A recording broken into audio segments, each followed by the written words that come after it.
Kas galvoju pradėti kažkur bent po kažkiek dėti pinigus į akcijas, ar galėtum patarti, kaip pradėti?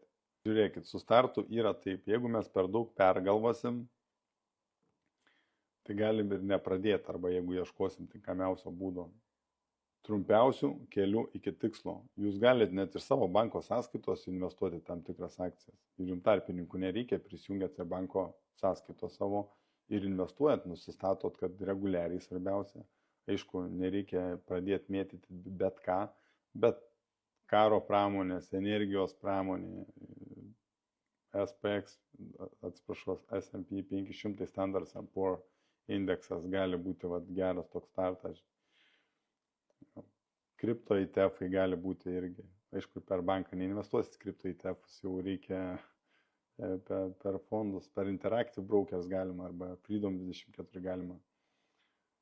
Tai pradėti nuo to, aš sakyčiau, prisijungkit kažkur. Investavimas.lt irgi turi Discordą, jis yra viešai prieinamas, ten renkosi, būriuosi investuotojai. Tai vat prisijungkit pradžioj į visur, bandykit gauti nemokamą informaciją, kiek įmanoma daugiau nemokamos, ir iš tos nemokamos susidarysit vaizdą, kaip toliau, ką jūs toliau nori daryti, ar jums verta ten investuoti kažkokius mokymus ar ne. Bet šiaip edukacija yra labai gerai.